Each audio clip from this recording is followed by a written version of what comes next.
শায়েখ কবরে নাকি মুনকার নাকির ফেরেশতা আসবে সওয়াল জবাব নেওয়ার জন্য। কোরআনে নাকি মুনকার নাকির ফেরেশতার নাম নেই। কোরআনে আছে কেরামান কাতেবিন, সম্মানিত লেখক, আর হাদিসে তাদের নাম উল্লেখ হয়েছে। তার মানে তুমি মনে হয় সজলের বন্ধু হতে পারো। তোমার পাপ নাকি ওজন হবে না যদি এই আকীদা থাকে, তাহলে তোমার মুখ এবং হাত ধরে তোমাকে একবারে জাহান্নামে নিক্ষেপ করা হবে। বেকুফ, জায়গা পাও না। তোমার নেতাকে বলে দাও আব্দুর রাজ্জাক আপনার ব্যাপারে এভাবে বলেছে, আব্দুর রাজ্জাক বিন ইউসুফ। জনাব, কোরআনে আছে হায়াত দুইবার, মৃত্যু দুইবার। তাহলে কবরে যদি জিন্দা করে সওয়াল জবাব নেওয়া হয়, তাহলে হায়াত আবার মৃত্যু কতবার হয়? তুমি গুনে দেখো কতবার হয়। একবার এ ছিল, শুক্রকীট ছিল, তখন মরা ছিল, জীবিত হয়ে দুনিয়া এসেছে, একবার জীবিত হয়েছে, আবার মারা যাবে, মারা গেছে, আবার জীবিত হয়ে উঠবে। তাই আল্লাহ কোরআনে বলেছেন দুবার মরা, দুবার জীবিত হও। জনাব, মানুষ মৃত্যুর পর থেকে জান্নাত জাহান্নাম এর ফয়সালা দেওয়া হয় নাকি? হাসরের মাঠে বিচারের পর জান্নাত জাহান্নামের ফয়সালা দেওয়া হয়। ফয়সালা পৃথিবী সৃষ্টির 50,000 বছর পূর্বে দেওয়া হয়েছে। ওইটা তার তাকদির অনুযায়ী তার গতিবিধিতে বাস্তবায়ন হবে। পৃথিবী সৃষ্টির 50,000 বছর পূর্বে 4টে জিনিস লেখা আছে, হায়াতাহা ও মাউতাহা ও রিজকাহা ও মাসায়েবা। তার জীবন, তার মরণ, তার রুজি, তার রোগ ব্যাধি। এই জন্য তো আমি করোনা মানিনি। সারা দুনিয়া যদি একদিকে হয়, আমি আব্দুর রাজ্জাক বিন ইউসুফ করোনা মানব না। কিয়ামত পর্যন্ত যদি আর কোনোদিন কাবা ঘরে পরস্পর না দাঁড়ায় পায়ে পা মিলিয়ে, আমি বলবো না যে এটা জায়েজ। কেন? ফাঁকা ফাঁকা করে 3 ফুট পর পর দাঁড়ানো বৈধ করতে হলে আবার মোহাম্মদ সাল্লাল্লাহু আলাইহি সাল্লামকে আসতে হবে। তার চেয়ে করলেন আমি বেশি বুঝলে তাহলে তো উল্টা হয়ে গেল। আমরা ওরকম ধর্ম মানি না। আমাদের নাম মুসলিম, আমাদের ধর্মের নাম ইসলাম। আমরা বিশ্বাস করি আল্লাহ আছে, আমরা বিশ্বাস করি আমাদের নবী ছিলেন মুহাম্মদ সাল্লাল্লাহু আলাইহি সাল্লাম। আমরা এভাবেই সাক্ষ্য দিয়েছি। আমরা বিশ্বাস করি মানুষের মরণ হবে, কবরের শাস্তি হবে, কবরে ভালো থাকবে, পুনরায় জীবিত হবে, ভাগ্য আছে, জাহান্নাম জান্নাত আছে। আমরা এভাবে বিশ্বাস করি, এভাবেই মরতে রাজি। তুমি তোমার মতো মরগা তাতে আসে যায় না। আমরা কোনভাবে মরতে চাই? আল্লাহ, সেটা আমরা বিশ্বাসী যে আল্লাহ আছেন। আমাদের নবীর নাম মুহাম্মদ সাল্লাল্লাহু আলাইহি সাল্লাম। মানুষের মরণ হবে, কবরে শাস্তি সুবিধা আছে। জনাব, হযরত মুহাম্মদ সাল্লাল্লাহু আলাইহি সাল্লাম জীবিত থাকা অবস্থায় কোনো এক সাহাবী হাদিস লেখার অনুমতি চাইছিল, মুহাম্মদ সাল্লাল্লাহু আলাইহি সাল্লাম অনুমতি দেয় নাই। তাহলে মুহাম্মদ সাল্লাল্লাহু আলাইহি সাল্লাম মৃত্যুর 223 বছর পর হাদিস লেখা হয়, তাহলে হাদিস লেখার অনুমতি কে দিল? তুমি পড়াশোনা না জেনে এটা লিখলে কেন? বা তোমাকে কে লিখতে বললো? বকাঠে ছেলে। কত হাদিস আছে আল্লাহ রাসূল নিজে লিখতে বলছেন হাদিস। এই যে আব্দুল্লাহর বই কিনো, আমরা হাদিস মানতে বাধ্য। আছে, গাড়িতে আছে, আব্দুল্লাহর বই কিনো, হাদিস মানতে বাধ্য। যারা সজল যে বলছে যে আব্দুল্লাহর কাছে পরাজয় বরণ করেছে, ওই যে সজল লন্ডনে থাকে, নাম রোশন সজল না কি যেন ওর নাম, বলছে শুধু কোরআন মানতে হবে। কোরআন যে মানতে হবে তার প্রমাণ কি? কে বলল কোরআন মানতে হবে? কোরআন তো অনেকদিন পরে লিখা হয়েছে, ছাপা হয়েছে। কোরআন মানতে হবে তার প্রমাণ কি? আল্লাহ বলছেন ইহদি বিহি কাসীরা ওয়া ইদুল্লি বিহি কাসীরা। বহু মানুষকে আল্লাহ কোরআন দিয়ে ভ্রান্ত করেন, কোরআন দিয়ে হেদায়েত করেন। এই শ্রেণীর মানুষদের পাপ নেকি ওজন হবে না। যারা এগুলো বলে সজলের মতো। আল্লাহর নবী হাদিস লিখতে বলেছেন, সাহাবীগণ ধরে রেখেছেন, লিখে রেখেছেন। আব্দুল্লাহ ইবনে উমর লিখতেন আর আবু হুরায়রা রাদিয়াল্লাহু আনহু মুখস্থ করতেন। সামনে গাড়ি, সামনে গাড়িতে আছে। উপস্থিত থাকবেন, আলোচনা করবেন শাহেখ আব্দুর রাজ্জাক ইউসুফ এবং ডক্টর মোহাম্মদ ইমাম হুসাইন, আব্দুল্লাহ বিন আব্দুর রাজ্জাক, আব্দুর রহমান বিন আব্দুর রাজ্জাক, আব্দুর রহিম বিন আব্দুর রাজ্জাক, সবাই ইনশাআল্লাহ থাকবে। আপনারা অবশ্যই 27শে জানুয়ারি ইনশাআল্লাহ উপস্থিত থাকবেন। আর হলো নবিয়াবাদ 19শে জানুয়ারি, 29শে জানুয়ারি, সেখানেও ইনশাআল্লাহ উপস্থিত থাকবেন। আলোচনা করবেন, নাম শুনে সেখানে ইনশাআল্লাহ আসবেন। একটা মোবাইল নাম্বার লিখেছেন, যেখান থেকে স্টেজ থেকে নিয়ে যাবেন মানুষ।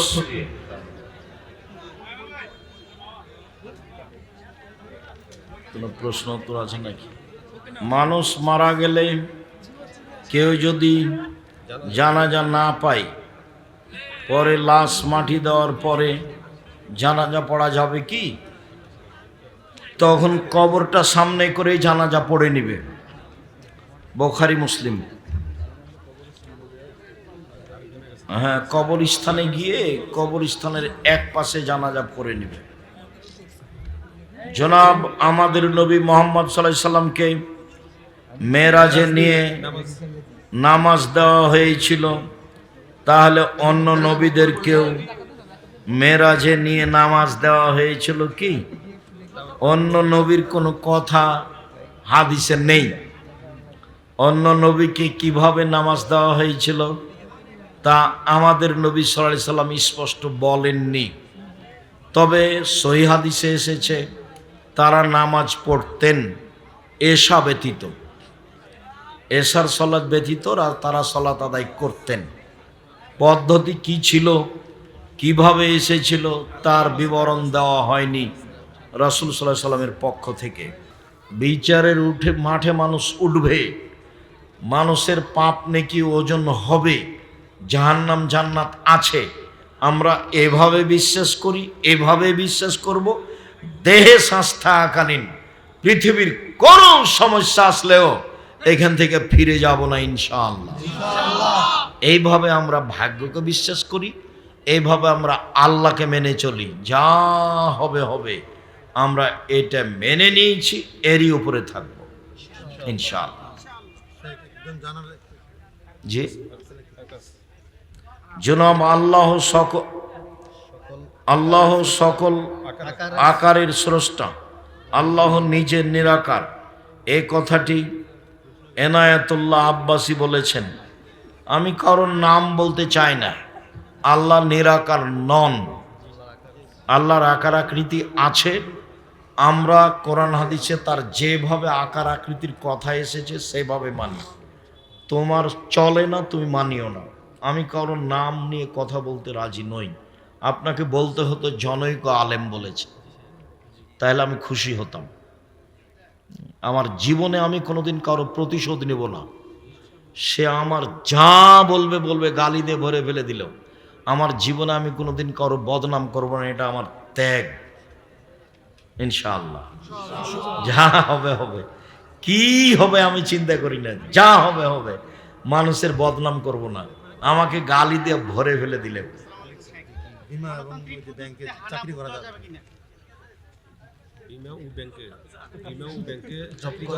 বিমা ও ব্যাংকে জব করা যাবে কি? যে না, চাকরি করা যাবে না। বিমা ব্যাংক এগুলো সব সুদ। জানার ছিল যে একজন ব্যবসায়িক প্রশ্ন করছে যে ওনার 100 টাকার কিনা পণ্যটা সর্বোচ্চ কত বিক্রি করতে পারবে? 120 টাকা। চলন্ত বাজারে যদি 100 টাকা দিয়ে কিনেছে, 500 টাকা দেওয়া হয়, 1000 টাকা দেওয়া তবু যায়, যদি প্রতারণা না হয়। কোনো সমস্যা নেই। আল্লাহ রাসূল একজন সাহাবীকে বললেন যে কুরবানির জন্য একটা ছাগল কিনে নিয়ে এসো। তখন সাহাবী বাজারে গিয়ে 1 টাকা দিয়ে একটা ছাগল কিনেছে, তাকে 2 টাকায় বিক্রি করেছে। বাজারে আর এক মাথায় দিয়ে আবার 1 টাকা দিয়ে ছাগল কিনেছে, টাকাও ফিরে নিয়ে এসেছে। আল্লাহ রসুল খুশি হয়ে বলছেন বারাকাল্লাহু ফি তিজারাতিকা, আল্লাহ তোমার ব্যবসায় বরকত দান করুক। খুশি হয়ে গেছেন। তো এটা ছিল ডবল দামে বিক্রি ছিল, চলমান বাজার। ও যেন জেনে শুনে প্রতারণা না দেয়।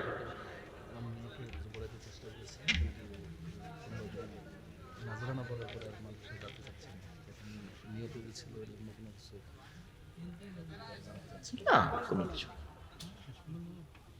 মান্যত মেনে থাকলে কাফারা লাগবে।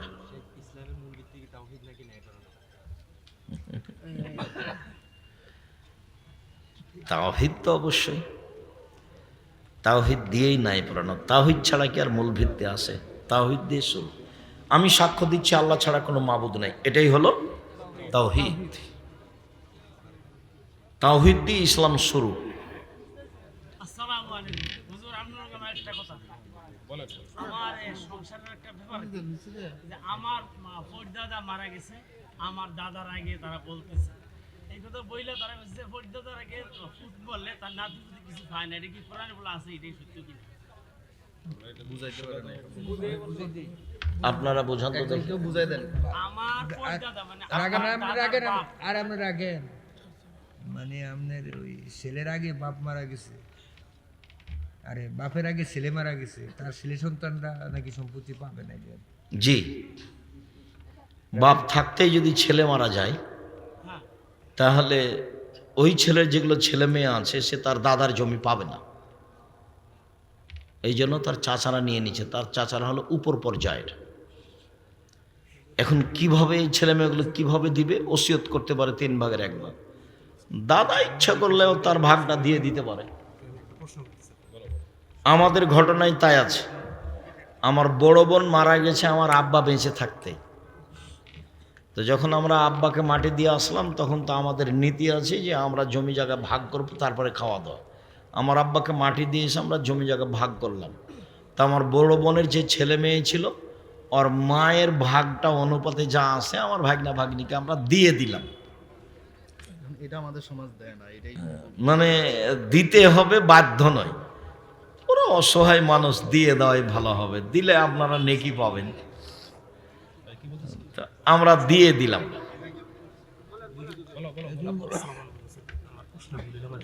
একটু বিভ্রান্তির মধ্যে আছে আর কি।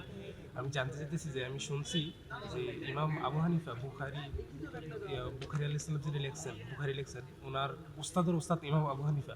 তো কারটা আমি মাইনে শুনবো, ইমাম আবু হানিফা মানবো নাকি বুখারী আলাইহিস সালামের কথা মাইনে শুনবো? বলছে ও ছেলেটা যে ইমাম বুখারীর ওস্তাদের ওস্তাদ হচ্ছেন আবু হানিফা রাহিমাহুল্লাহ। তো এখন আবু হানিফা রাহিমাহুল্লাহকে মানবো না বুখারী মানবো? আর এই ছেলে তুমি এটা উত্তর তো ওভাবে হলে তোমারটা ভুল হয়ে যাবে। উত্তর সঠিকটা হলো আল্লাহর নবী বললেন যে আমি তো দুনিয়া থেকে চলে গেলাম, 2টা জিনিস রেখে গেলাম, কোরআন আর হাদিস। তোমরা যতদিন এই 2টা মেনে চলবে ততদিন ঠিক পথে থাকবে। যদি এই 2টা মেনে না চলো তাহলে ভুল পথে চলে যাবে। এখন তুমি বলতে পারো যে দুনিয়াতে তাহলে তো কোরআন মানতে হবে আর হাদিস মানতে হবে, এখন আর ইমাম বুখারী নয়। ইমাম বুখারীকে মানতে হবে এই কথা নয়। ইমাম বুখারীকে মানবো কেন? সহিহ কোনটা? হ্যাঁ, তুমি বলো এখন যে সহিহ হাদিস কোনটা? তাহলে কি মানতে হবে? কোরআন আর হাদিস। তাহলে ইমাম বুখারীকে মানতে হবে এই কথা নয়। বুঝতে পারোনি কথা? ইমাম শাফিঈকে মানতে হবে এই কথা নয়। কি মানতে হবে বলো তো? কোরআন এবং সহিহ হাদিস। আমার প্রশ্নটা হচ্ছে যে বুখারী আলাইহিস সালামের উস্তাদের উস্তাদ উনি, তাহলে উনিও তো রিসার্চ করছেন এই ব্যাপারে, তাহলে উনি কি ভুল? উনি তো ওনার আগে জন্মগ্রহণ করছেন, উনিও তো রিসার্চ করছেন। উনি সঠিক না বুখারী আলাইহিস সালাম সঠিক? আচ্ছা, শুকরিয়া, জাযাকুমুল্লাহ খায়ের। আর কেউ কিছু বলবেন? জাযাকুমুল্লাহ খায়ের, বারাকাল্লাহ ফাকে। আমরা কিভাবে একদম সহি পদ্ধতিতে এবং রাসূল সাল্লাল্লাহু আলাইহি সাল্লামের পদ্ধতিতে কবরস্থ করব যদি একটু বলতেন। মরার সাথে সাথে সাদা কাপড় দিয়ে ঢেকে দিতে হবে। তারপরে পানিতে বড়ইয়ের পাতা দিয়ে পানিটা গরম করে ওকে বাম কাতে রেখে শরীর থেকে কাপড় সরিয়ে দিয়ে পুরো শরীরটা ভিজিয়ে বড়ই পাতার ওই পানি গরম দেয়, অর্থাৎ সাবান দিয়ে গোটা শরীরটাকে ভালো করে ডলে ডলে ধুয়ে ফেলতে হবে হাত দিয়ে। তিনবার পুরো শরীর। এ হলো ধোয়া। তারপর ওকে আবার বাম কাতে করে ডান কাত থেকে আগে ধোয়া শুরু করতে হবে। আগে অজু দিতে হবে, নাক কানগুলো একটু যেভাবে অজু করে এই যেটা ধুয়ে দেওয়া, মুখটা ধুয়ে দেওয়া, নাকে একটু ভিজা আঙ্গুল দেওয়া, মুখে একটু ভিজা আঙ্গুল দেওয়া, পা দুটো ধুয়ে দেওয়া, তারপরে বাম কাতে রাখা, ডান দিক ধুয়ে আবার ডান কাতে রেখে বাম দিক ধুয়ে। এ হলো তিনবার করতে হবে, একটু লম্বা সময় লাগবে। তিনবার করার পরে গাও হাতটা মুছিয়ে দিয়ে 3টা কাপড় বিছাতে হবে, কাফন। 3টা কাপড় বিছিয়ে 3টাই সমান হলে সমস্যা নেই, ছোটো বড় হলে সমস্যা নেই। লাশটা উঠিয়ে দিয়ে দুদিক থেকে কাপড় উঠিয়ে কাফন পরতে, এই পদ্ধতি। কবরস্থ লাশটা নিয়ে যাবে, আগে পানা আগে মাথায় এই হিসাবের দরকার নেই। মানুষ আগে গেল না পিছে গেল এটার দরকার নেই। কবরে রাখলো কখন, আগে না পরে, এগুলোর হিসাব নাই। রাখার সময় বলতে হবে বিসমিল্লাহ আলা মিল্লাতি রাসূলিল্লাহ সাল্লাল্লাহু আলাইহি ওয়াসাল্লাম। মাথা ঘুরে পশ্চিম দিকে দেওয়া হয়, এটা কি ঠিক? লাশকে কেবলামুখী করতে হবে নয়, গোটা লাশকে ডান কাতে রাখতে হবে। গোটা লাশকে, এটাই বুঝাইতে পারেন। কবরের ওয়ালের সাথে লাগিয়ে দিতে হবে লাশটা। কবরের এক পাশে গোটা লাশটাকে ধরে একদিকে লাগিয়ে দিতে হবে। মানে ডান কাতে শুইতে বলা হয়েছে, ডান কাতে কবরে রাখতে হবে। প্রয়োজন যা তাই, 2-3 কোনো নির্দিষ্ট সংখ্যা নামতে পারি, ইচ্ছা এটা না না না, যতজন প্রয়োজন। একটা বাচ্চা ছেলে 3-4 জন নামবে, স্বাস্থ্যবান মানুষ হলে 2 জন ছিল। পরিস্থিতি অনুপাতে যা তাই, 2 জন 1 জন কোনো কথা নেই। বিসমিল্লাহ মিনা খালাকনাকুম বিদাত। জাযাকুমুল্লাহ খাইর, বারাকাল্লাহ, শুকরিয়া। এই যে আপনি এখন বললেন যে শুক্রবারে কোনো মানুষ মারা গেলে বিনা হিসেবে যাবে না। হিন্দু যদি কবরের শাস্তি হবে না, কবরের শাস্তি। হিন্দু যদি মারা যায়, তাইলে কোনো ব্যক্তি যদি মারা যায়, মানে দুনিয়ার ভিতরে বেহায়াপনা করছে, তুমি অত আরো আগে যাও না। আমি তো বললাম হিন্দু, হিন্দু যদি মারা যায় অনেক কিছু ওই দিক যেতে হবে না। ভালো ধারণা রাখতে হবে, আল্লাহ ভালো জানে। খারাপ মানুষ শুক্রবারে মেরে গেলে জান্নাত পেয়ে যাবে এটা কথা নয়। এক শ্রেণীর মানুষ আছে আল্লাহর হিসাবে, যারা জুমার দিন মারা গেলে পাপ থাকলেও আল্লাহ তাকে কি করে দিবেন, মাফ করে, ক্ষমা করে।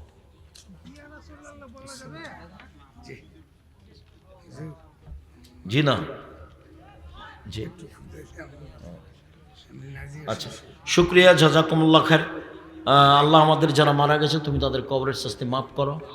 রাসূলের পিতামাতা কবর থেকে উঠা ইসলাম গ্রহণ করছে, এই রাসূল সাল্লাল্লাহু আলাইহি ওয়াসাল্লামের পিতামাতা কবে? রাসূল সাল্লাল্লাহু আলাইহি ওয়াসাল্লাম বলছেন 3 শ্রেণীর মানুষের জিম্মেদার আল্লাহ। এক, যে দরজায় সালাম দিয়ে ঢোকে, তার জিম্মেদার কে? আল্লাহ। তা আপনার দরজায় না তো সালাম দিবেন কোথায়, তা আল্লাহ জিম্মেদার হবে কেমনে?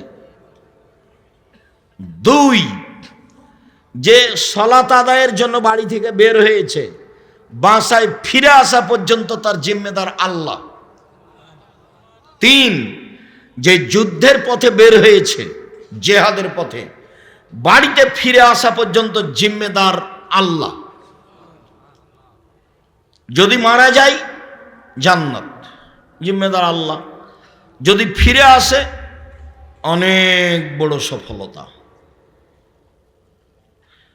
সালাম দিয়ে ঢুকবে বাড়িতে, যতক্ষণ আছে জিম্মেদার আল্লাহ। যদি বেঁচে থাকে অনেক ভালো, যদি মরে যাই তাহলে পাপ ক্ষমা, ও তো আল্লাহ জিম্মেদার। তো সালাম দিয়ে যে ঢুকবেন তো বাড়ির দরজায় তো নাই, সালাম দিবেন কোথায়? ভুল হিসাব। আগামীকাল সন্ধ্যা হতে হতে বাড়ির চতুর্দিক ঘেরবেন, একটা দরজা রাখবেন, ইট দিয়ে হোক, চটছালা দিয়ে হোক, একটা কিছু দিয়ে হোক, সবাই সালাম দিয়ে ঢুকবেন। আপনি বাধ্য। চাঁপাই নবাবগঞ্জের ভাষায় আদেশ, আপনাকে তো সালাম দিয়ে ঢুকতে হবে, আপনার বাপকে ঢুকতে হবে। মানে সালাম দিয়েই বাড়িতে ঢুকতে হবে, এটা আদেশ। নেতারা কথা বলছে বিসমিল্লাহির রহমানির রহিম, জনগণের নেতৃত্ব দিবে ওই এমপি মন্ত্রী, ও মানুষকে সালাম দিতে জানে না। আল্লাহ রাসূল বলছেন সালাম কাবলাল কালামে, কথা বলার পূর্বে সালাম, হাদিস সহিহ। আল্লাহ রসুল বলছেন যে মান কাল্লামা বেগাইরে সালামিন ফালা তুজিবু, কেউ যদি সালাম ছাড়াই কথা বলে, যখনই বিসমিল্লাহির রহমানির রহিম বলে কথা শুরু করলো, তখন মানুষের উচিত হবে হেঁটে চলে যাওয়া। কেন? ও আল্লাহ রসুল বলছেন যে তার উত্তর নেই। ও কথা বলা শুরু করলো কেন সালাম ছাড়া? সালাম ছাড়া কথা বলা শুরু করাই অপরাধ। নিজের মুসলমানের পরিচয় দিতে পারেনি। সম্মানিত দিনী ভাই বোন, বলছিলাম এক খেয়ালে চেয়ে থাকবেন। রাসূল সাল্লাল্লাহু আলাইহি সাল্লাম বললেন জান্নাতের দরজা 8টি, তার একটা দরজার নাম রায়ান, মানে পানি পান করলে আর কোনোদিন পিপাসিত হবে না, তার নাম রায়ান। এজা দাখালা আখিরুহুম উগলিকা, যখন শেষ ব্যক্তি জান্নাতে প্রবেশ করবে তখন এই দরজা বন্ধ করা হবে। কথাটি আরো স্পষ্ট করে বলি, বুখারী মুসলিমের হাদিসে এসেছে, মানুষ যখন জান্নাতে প্রবেশ করবে তখন ফেরেশতাগণ ডাকবেন, আসো, যারা দান করেছে এই দরজা দিয়ে আসো, যারা সালাত আদায় করেছে এই দরজা দিয়ে আসো, যারা হজ করেছে এই দরজা দিয়ে আসো, যারা সিয়াম পালন করেছে এই দরজা দিয়ে আসো। আবু বকর সিদ্দিক রাদিয়াল্লাহু তাআলা আনহু বললেন, আল্লাহর নবী, বিচারের মাঠে এমন কোন ব্যক্তি হবে যাকে সব দরজা থেকেই ডাকা হবে? আল্লাহ রাসূল বললেন, হ্যাঁ, তুমি তার মধ্যে। যেটা মূল কথা, সিয়াম পালনকারী শেষ ব্যক্তি ঢুকে গেলে দরজা বন্ধ করা হবে, তখনও বাকিগুলো খোলা আছে। তার মানে হজ করে সালাত আদায়ের দরজা দিয়ে ঢুকতে পাবে, সালাত আদায় করে হজের দরজা দিয়ে ঢুকতে পাবে, কিন্তু সিয়াম ছাড়া এই দরজা দিয়ে কেউ ঢুকতে পাবে না। ইবাদতের জগতে সবচেয়ে ব্যতিক্রম দামি ইবাদত হলো সিয়াম। সম্মানিত দিনী ভাই বোন, উমামা বাহিলি রাদিয়াল্লাহু তাআলা আনহু বলেন, রাসূল সাল্লাল্লাহু আলাইহি ওয়াসাল্লামকে তিনি বললেন, মুরনি বিআমালিন, আল্লাহর নবী আমাকে একটা আমলের কথা বলেন যাতে আমি জান্নাতে চলে যাব। আল্লাহ রাসূল বললেন, আলাইকা বিসম ফাইনাহু লা মিসলা লাহু, উমামা, তুমি সিয়াম পালন করো। ইবাদতের জগতে সিয়ামের মতো কোনো ইবাদত নেই। এইটা হলো সিয়াম আর এটা হলো সালাত। কেউ যদি বলে সালাত সিয়ামের মতো তাহলে ভুল হবে। এটা হলো সিয়াম, এটা হলো হজ। কেউ যদি বলে হজ সিয়ামের মতো তাহলে ভুল হবে। রাসূল সাল্লাল্লাহু আলাইহি সাল্লাম বললেন, ইবাদতের জগতে সিয়ামের মতো কোনো ইবাদত নেই। এই ছেলে, অপেক্ষা করো, কিছুক্ষণ অপেক্ষা করো, ধৈর্যের পরিচয় দাও। কি করবা? ধৈর্যের পরিচয় দাও, কিছুক্ষণ অপেক্ষা করো। উমামা বাহিলি রাদিয়াল্লাহু তাআলা আনহু বলেন, আমি আল্লাহর নবীকে বললাম, আল্লাহর নবী একটা আমলের কথা বলেন যাতে আমি জান্নাতে চলে যাব। রাসূল সাল্লাল্লাহু আলাইহি সাল্লাম বললেন, উমামা, আলাইকা বিসম ফাইনাহু লা ইদরা লাহু, তুমি সিয়াম পালন করো। ইবাদতের জগতে সিয়ামের সমপর্যায়ের কোনো ইবাদত নেই। তাহলে হজ সিয়ামের সমপর্যায়ের নয়, তাহলে যাকাত সিয়ামের সমপর্যায়ের নয়, দান খায়রাত সিয়ামের সমপর্যায়ের নয়। এমন কোনো ইবাদত নেই যেটা সিয়ামের সমপর্যায়ের হতে পারে। অতএব ইবাদতের জগতে সবচেয়ে দামি ইবাদত হলো সিয়াম। আব্দুল্লাহ ইবনে উমর বলেন, রাসূল সাল্লাল্লাহু আলাইহি সাল্লাম বলেছেন, কোরআন এবং সিয়াম বিচারের মাঠে মানুষের পক্ষে কথা বলবে। মনে রাখা ভালো হবে, 4টা জিনিস বিচারের মাঠে মানুষের পক্ষে কথা বলবে। 1, আঙ্গুল, যে আঙ্গুলে তাসবিহ গণনা করা হবে, যার কারণে ভুলেও কোনোদিন তাসবিহ দানায় তাসবিহ গণনা করবেন না। তাসবিহ দানায় তাসবিহ গণনা করা বিদআত। তাসবি দানায় তাসবি গণনা করলে আঙ্গুল বিচারের মাঠে কথা বলবে না। কোনো মুরব্বী যদি বলেন, আব্দুর রাজাক সাহেব আমি বয়স্ক মানুষ, আঙ্গুলে তাসবি গণনা করলে ভুল হয়, ঠিক আছে, আপনার মরা পর্যন্ত যদি একদিনও ঠিক না হয় তবুও নেকি পাবেন। কেন? এটাই রাসূলের পদ্ধতি। আঙ্গুলেই তাসবি গণনা করবেন, বিচারের মাঠে আঙ্গুল কথা বলবে। 2, কালো পাথর হাজরে আসওয়াদ, যদি টাকা বৈধ হয়, বৈধ টাকা দিয়ে হজ করেন, তাহলে কালো পাথর বিচারের মাঠে কথা বলবে। 3, কোরআন বিচারের মাঠে আপনার পক্ষে কথা বলবে, বিশেষভাবে সূরা বাকারা, বিশেষভাবে সূরা আল ইমরান, বিশেষভাবে সূরা মুলক। সূরা মুলক 4 শ্রেণীর মানুষের কবরের শাস্তি হবে না। 4 শ্রেণীর মানুষের কবরের শাস্তি নেই। 1, নিয়মিত রাতে সূরা মুলক পড়ে যে। 2, পেট ব্যথায় মারা যায় যে। 3, জুমার দিন মারা যায় যে। 4, শহীদ হয় যে। দেখি সিরিয়াল দেন তো দেখি, যাদের কবরের শাস্তি হবে না। 1, সূরা মুলক রাতে পড়ে যে 30 আয়াত। 2, পেটের ব্যথায় মারা যায় যে। 3,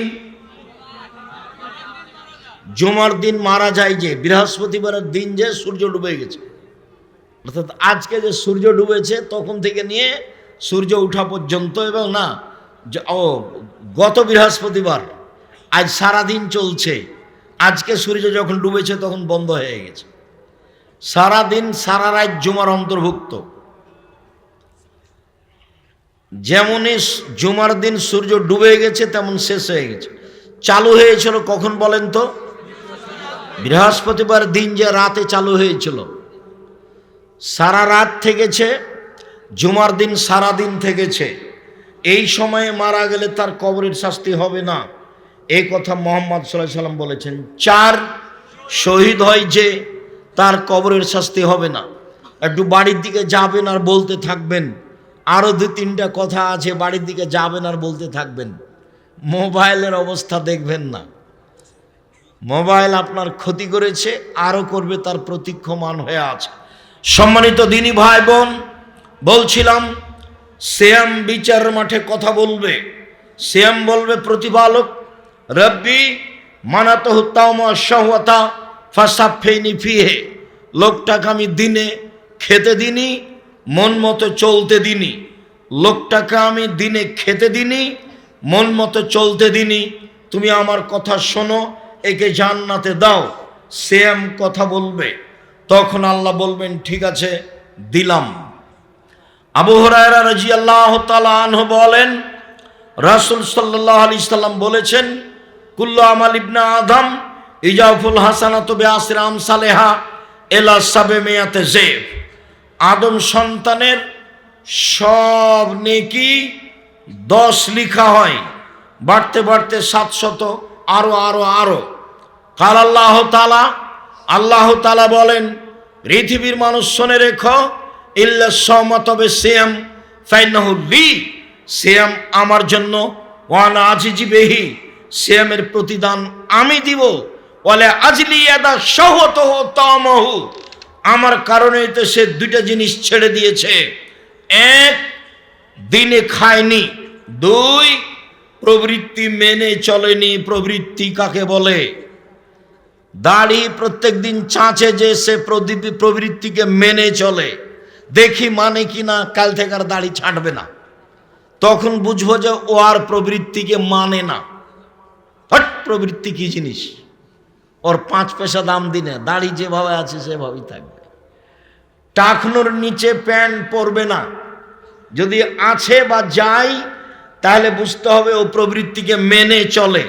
তার মানে ও রোজা থাকে, সিয়াম থাকে না। রোজা মানে উপবাস থাকা, আর সিয়াম মানে বিরত থাকা। মিথ্যা কথায় ব্যবসা করে যে, দাগাবাজি করে যে, জুয়াচুরি করে যে, চাঁদাবাজি করে যে, মানুষকে জেল হাজতে দেয় যে, বদনাম করে যে, গীবাত করে যে, মানুষকে অপমান খাটো করে যে, সে রোজা থাকে সিয়াম থাকে না, সে রোজা থাকে সিয়াম থাকে না, সে রোজা থাকে সিয়াম থাকে না, সে মনের প্রবৃত্তির অনুসরণ করে। আল্লাহ বলছেন আমি তাকে নিজ হাতে প্রতিদান দিব কেন? আমার কারণেই তো প্রবৃত্তি ছেড়ে দিয়েছে, আমার কারণেই তো মেয়েটা দেবরের সাথে কথা বলে না, মোবাইলে কারোর সাথে কথা বলে না, প্রবৃত্তি ছেড়ে দিয়েছে। আমার কারণেই তো মেয়েটা নখ কেটে ছোট করে রেখেছে, নখে নেইল পালিশ দেয় না, আমার কারণেই তো সে পুরুষের পোশাক পরে না। যেসব নারী পুরুষের পোশাক পরে ওদের উপরে অভিশাপ, ওদের উপরে অভিশাপ, ওদের উপরে অভিশাপ। যারা নখ বড় রাখে ওদের উপরে অভিশাপ, যারা নখে নেইল পালিশ দেয় তাদের উপরে অভিশাপ। তারা মনের অনুসরণ করে, তারা জাহান্নামে যাবে। তারা রোজা থাকে সিয়াম থাকে না। রাসূল সাল্লাল্লাহু আলাইহি সাল্লাম বলেন হজবাতিন নার বিশ্বহুয়াত হজবাতিল জান্নাত বিল মাকারিহ। একটু পানি দিয়ে, জাহান্নামকে ঘেরা আছে মনের ইচ্ছা দিয়ে, জাহান্নামকে ঘেরা আছে প্রবৃত্তি দিয়ে, আর জান্নাতকে ঘেরা আছে নিয়ম নীতি দিয়ে। জান্নাতকে ঘেরা আছে ত্যাগ তিতিক্ষা কষ্ট ক্লেশ অনেক কিছু দিয়ে জান্নাতকে ঘেরা আছে। সম্মানিত দিনী ভাই বোন, আল্লাহ তাআলা বলেন আমি তাকে নিজ হাতে প্রতিদান দিব, এই জন্য যে আমার কারণেই খাদ্য ছেড়ে দিয়েছে, আমার কারণে প্রবৃত্তি ছেড়ে দিয়েছে।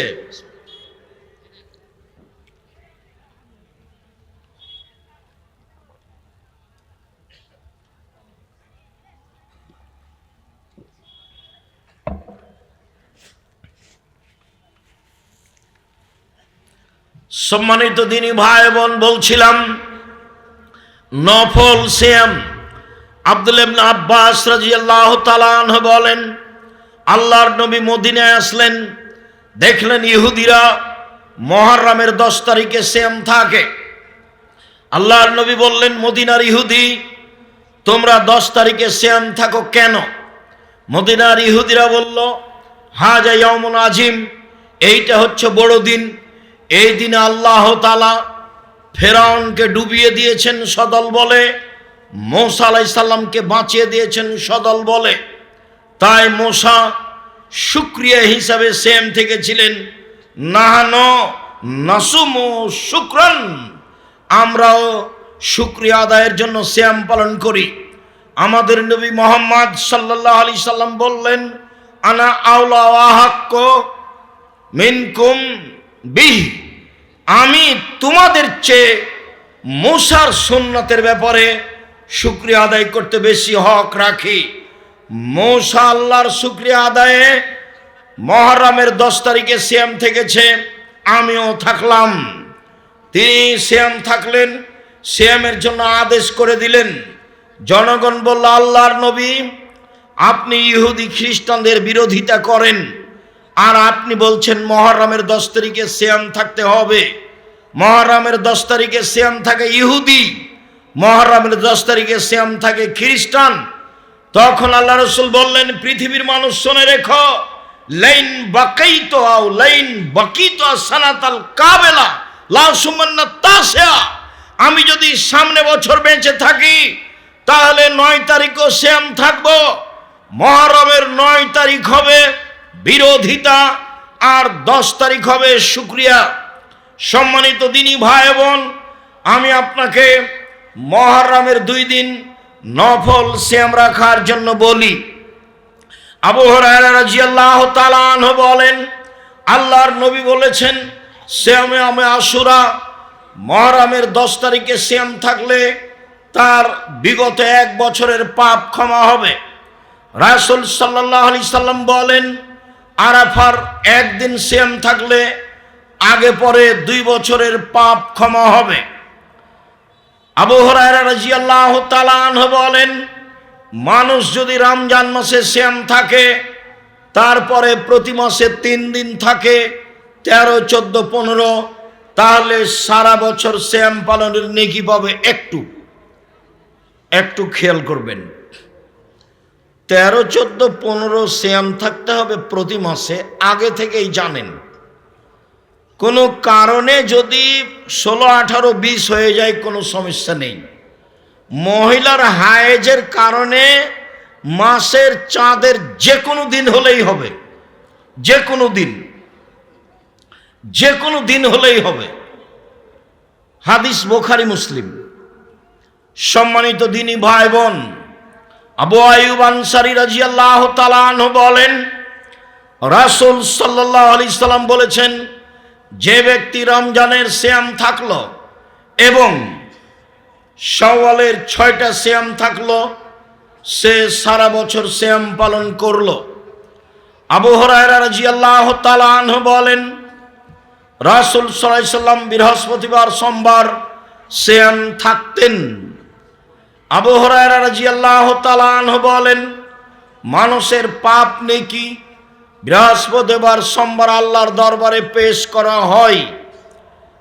আমার মন চাই আমার যখন রিপোর্ট আল্লাহর দরবারে পেশ করা হবে, আল্লাহ দেখুক আমিও সিয়াম আছি। আল্লাহ তুমি আমার রিপোর্ট দেখো সিয়াম অবস্থায়। এই জন্য আল্লাহর নবী বৃহস্পতিবার, সোমবার সিয়াম থাকতেন। ওসামা ইবনে যায়েদ রাদিয়াল্লাহু তাআলা আনহু বলেন, আমি আল্লাহর নবীকে শাবান মাসে সিয়াম পালন করতে দেখি খুব বেশি। আমি বললাম, আল্লাহর নবী আপনি শাবান মাসে এত সিয়াম থাকেন কেন? আল্লাহ রাসূল বললেন, দেখো রজব এবং রমজানের মাসের মধ্যে একটি মাস শাবান মাস, যে মাসে মানুষ বেখিয়াল থাকে, এই মাসে মানুষের বাৎসরিক রিপোর্ট আল্লাহর কাছে পেশ করা হয়।